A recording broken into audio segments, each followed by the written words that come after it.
¿Qué tal? Buenos días. Quien les habla es el médico cirujano residente de tercer año de ortopedia y traumatología del Hospital Nacional 2 de Mayo, Ramiro Álvaro Cucho Ábalos. El día de hoy quiero darles a conocer un tema importante para ustedes, que es la displasia del desarrollo de la cadera. Sobre todo para que tengamos conocimiento en el momento de poder hacer una detección temprana de esta anomalía en nuestros hijos menores, ¿no? Bueno, para comenzar, vamos a llevarnos una idea general de lo que es la displasia y el desarrollo de la cadera. Vamos a darnos cuenta que este término ha tenido un montón de acrónimos durante el pasar de los años. Actualmente utilizamos el término DDC, que es la displasia y el desarrollo de la cadera, pero esta va a englobar varios conceptos a su vez, ¿no? Los principales son la luxación, la subluxación y la displasia.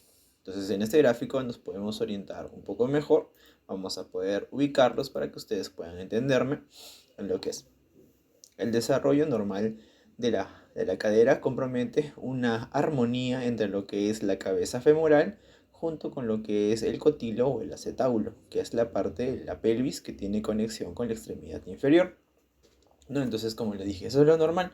Pero, ¿qué pasa en la displasia del desarrollo de la cadera? Que esta puede presentar una subluxación, que es cuando la cabeza femoral se sale en un porcentaje que no es el 100% de lo que es su armonía con el acetábulo, ¿no? Entonces está subluxada porque se pierde parcialmente el contacto articular, ¿no? La luxación quiere decir cuando este contacto del 100% entre la cabeza de este hueso fémur y la cabeza del acetábulo sale. Entonces es más del 100% de pérdida de contacto y hasta generalmente tiende a irse hacia arriba y hacia atrás, lo que se define como la luxación de cadera, ¿no? Y en cuanto al término que es la displasia lo que va a comprometer es el desarrollo inadecuado del acetábulo. Porque si se dan cuenta, el acetábulo tiende a tener un desarrollo en forma de C, porque su función es agarrar la cabeza del fémur. Pero la displasia que ocurre, que este no se llega a formar un desarrollo cóncavo y se termina de aplanar. Entonces al estar plano no hace una cobertura adecuada de la cabeza del fémur y este puede salir, ¿no?, de su contacto. Hay que tener en cuenta que la displasia del desarrollo de la cadera también está dentro de un grupo de los que denominan trastornos del desarrollo de la cadera, que van a ser tres tipos. El trastorno del desarrollo de la cadera teratológico, que es todo aquel que sea un trastorno fuera de lo normal de la cadera durante la etapa de que el bebé se va formando en el vientre de las mamás. La propia displasia del desarrollo de la cadera, que generalmente se da durante la vida perinatal, quiere decir desde el momento que nace hasta los primeros meses, que puede ser hasta medio año, ¿no? Y la displasia infantil. La displasia infantil ya generalmente va a ser todos los trastornos que puedan haber a nivel del fémur o a nivel de la pelvis acetábulo, pero ya cuando el niño va a tener más de 6 meses, ¿no? Bueno, entonces hay que tener en cuenta que nosotros como población debemos conocer los factores de riesgo importantes, sobre todo si tenemos hijitos o familiares con ese tipo de problemas, ¿no? Hay que tener en cuenta que son tres los principales factores de riesgos. Primero, que sea de sexo femenino, ya que las mujeres tienen más concentración de la hormona propia de ellas, que es el estrógeno, y de la relaxina, que va a hacer que las mujeres tengan las articulaciones más flexibles y más laxas, por lo cual tienden a salirse de su contacto. Lo otro es que sea una gestación o que haya nacido con una presentación podálica. Quiere decir que durante la gestación la mamita tuvo el bebé con las piernas presentándose hacia el útero, ¿no? O hacia la vagina. Entonces eso hace que al estar con las rodillas extendidas, como se puede ver en la imagen, no tenga una anomalía, no tenga una normalidad en cuanto a la forma del fémur con la cabecita del acetábulo, ¿no? Entonces eso puede hacer más desplazado y luxarse. Y sobre todo el antecedente familiar. Se dice a través de todos los estudios de que tener un hermano te da un 6% de riesgo de displasia de desarrollo de la cadera. Tener un papá o mamá te da un 12% de desarrollo de displasia de cadera. Mientras que si tienes el antecedente de un hermano o hermana y un papá o mamá con displasia de desarrollo de la cadera en el pasado, quiere decir que este bebé va a tener un 30% más de tener displasia del desarrollo de la cadera. Entonces, ojo que ese es un término, ese es un dato muy importante a tener en cuenta.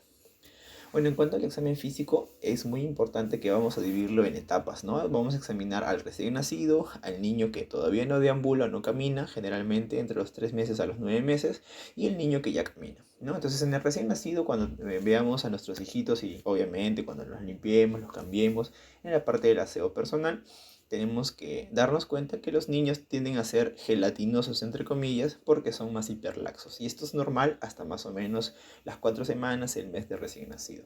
Por ende, la simetría de pliegues no va a ser un hallazgo muy específico, o sea, que nos va a orientar a displasia de desarrollo de la cadera. Más bien va a ser como un hallazgo excepcional que sí se puede dar hasta en el 30% de los casos de displasia del desarrollo de la cadera, pero como les dije, 30% es menos de la mitad del 100%, entonces no es algo que nos oriente mucho, ¿no? Lo que sí podemos encontrar es que mientras nosotros hagamos la limpieza de nuestros hijos, vamos a darnos cuenta de dos signos, ¿no? Que es el Barlow y el Ortolani. El Barlow es un signo, es una maniobra en la cual nosotros hacemos que las piernitas se junten y a su vez hacemos un poco de presión de las piernitas hacia el cuerpito del bebé. Entonces en esta maniobra lo que hacemos, si es que la cadera estuviese fuese de su lugar, la volvemos a, perdón, la luxamos, ¿no? Entonces sacamos la cadera de su lugar y eso no es algo bueno, ¿no? Entonces el ortolani es la maniobra contraria al Barlow, ¿no? Entonces en el ortolani lo que se hace es separar las piernitas y tratar de jalar un poquito las piernitas separándolas del cuerpo. Y esto es lo que va a hacer que si la cabecita está fuera de su lugar, volverlas a su lugar. Entonces, esto son dos maniobras importantes que las vamos a hacer de forma involuntaria cuando hagamos la limpieza de nuestros hijos y nos puede orientar si es que hay displasia del desarrollo de la cadera. Bueno, cuando el niño es no deambulante, o sea, entre los 3 meses y los 9 meses, generalmente cuando hagamos la evaluación o la valoración de las piernitas nos vamos a dar cuenta de que existe una limitación a la flexoaducción de la cadera, no abren del todo y sobre todo lo más importante es el signo de Galeazzi, ¿no? Lo que la mayoría de papás tienden a darse cuenta y nos preguntan en consulta. Entonces el signo de Galeazzi consiste en que al momento que el bebito es echado, vamos a darnos cuenta que una piernita está más alta que la otra, ¿no? Entonces esto nos va a sospechar de que hay un problemita en la cadera. Obviamente la que es más cortita es la que generalmente la pierna que está afectada y la discrepancia de longitud relativa de los miembros inferiores. ¿No? También cuando estiramos las piernitas de los bebés y los examinamos, nos damos cuenta si medimos desde la cadera hasta la punta del tobillo, hasta los malleolos, que son los bordecitos que están en el tobillo. Una piernita está más larga que la otra, también sospecha de que hay una luxación de cadera.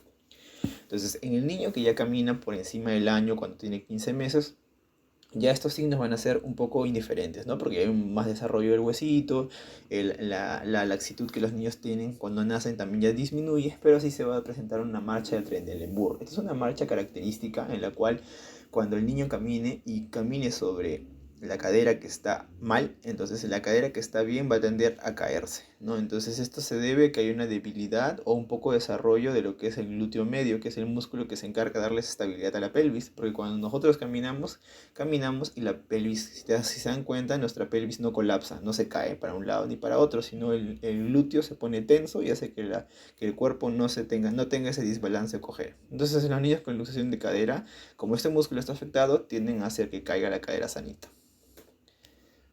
Bueno, entonces tenemos los exámenes auxiliares. Para saber, los exámenes auxiliares van a ser dos principalmente, la ecografía y la radiografía. Hay que tener en cuenta que la ecografía se va a realizar generalmente en los menores de 3 meses, pero ojo que se hace en los mayores de 4 semanas, o sea, desde el mes. Porque antes del mes, generalmente, al ser un niño muy laxo, puede que haya falsos positivos, o sea, ecografías en las cuales el personal te puede decir que hay una displasia del desarrollo de la cadera o una luxación, pero no necesariamente es esto, sino es porque el niño, como es muy móvil, se sale y se mete la cabecita, pero es parte, está justificado porque está en las primeras 4 semanas y no es algo indicativo de luxación y displasia, ¿no? Entonces en la imagen podemos ver, como les dije, la armonía de la cabeza con el acetábulo, mientras que en esta, por ejemplo, si se dan cuenta, está elevada, ¿no? No está en armonía con el acetábulo. El otro examen que vamos a pedir es la radiografía de cadera. La radiografía de cadera generalmente ya se da cuando el niño tiene el huesito ya un poquito más duro, o sea, podemos ver los núcleos de osificación, como se dan cuenta acá. Entonces estos núcleos de osificación van a aparecer a partir del cuarto o del sexto mes. Entonces ahí es indicativo tomar una radiografía de caderas. Este examen ya lo valorarán los médicos especialistas cuando vayan a la consulta con sus hijos, ¿no? Pero a grandes rasgos, siempre cuando veamos las radiografías, es de entender que estas marcas, por ejemplo, como es la U de Shenton, nos quiere decir que hay armonía. Como si ustedes se dan cuenta acá, esta parte de la pelvis, que es el cartílago trirradiado, no tiene armonía con esta parte de acá, que es el fémur. Entonces es alta sospecha de luxación de cadera. En cuanto al tratamiento, si bien es cierto, cuando llevemos a consultar a los niños, a nuestros hijos, nos dan el diagnóstico de displasia del desarrollo de la cadera, es muy importante que si los llevamos a temprana edad, vamos a poder hacer un diagnóstico y un tratamiento adecuado, ¿no? Entonces, el tratamiento es diverso, puede ser desde arneses de Public, como pueden ver acá, que lo que se busca es que la caderita esté flexionada y que las piernas estén separaditas en la abducción, ¿no? Y esto estimula que la cabeza esté más encajada en el acetábulo y haya un crecimiento y desarrollo mejor de esta parte de ambos huesos, ¿no? O si no, puede ser a través de férulas sintéticas. Existe la férula de Craig, existe la férula de Milgram, que es esta de acá, que la función es casi similar a la misma al arnés, ¿no? Que la caderita esté flexionada y las piernitas estén separaditas. Y así es que no funciona ese tipo de tratamientos que son conservadores, hay que optar por tratamiento quirúrgico, pero siempre hay que tratar de respetar estos pasos, ¿no? Primero queremos que nuestros niños vayan mejor sin tener que hacerles una intervención quirúrgica porque es un evento traumático. ¿Ya? Y una vez que exista este tratamiento y veamos en los controles posteriores con cada 2 o 3 meses que nos citen y que está yendo todo bien, el seguimiento de nuestros hijos debe ser hasta la madurez esquelética. ¿Por qué? Porque los niños que nacen con displasia del desarrollo de la cadera o con luxaciones que se corrigen con medios ortopédicos como estas férulas o arneses, tienen un porcentaje del 12% en que se pueden reluxar. Entonces es obligatorio hacer ese seguimiento hasta que el niño ya tenga el hueso totalmente osificado y se vaya el gran porcentaje de que esto se pueda reluxar, ¿no? O se pueda salir nuevamente. Entonces, eso es todo en cuanto a lo que tengo que exponerles a ustedes sobre lo que es displasia de cadera. Espero que haya sido una charla resumida y con conceptos básicos que ustedes como papás deberían conocer. Esta es la bibliografía en la cual he usado, que generalmente está avalada por lo que es la Sociedad de Pediatría de España, así como la Sociedad Española de Ortopedia Pediátrica, ¿no? Entonces, muchas gracias y cualquier duda no olviden dejarla en los comentarios.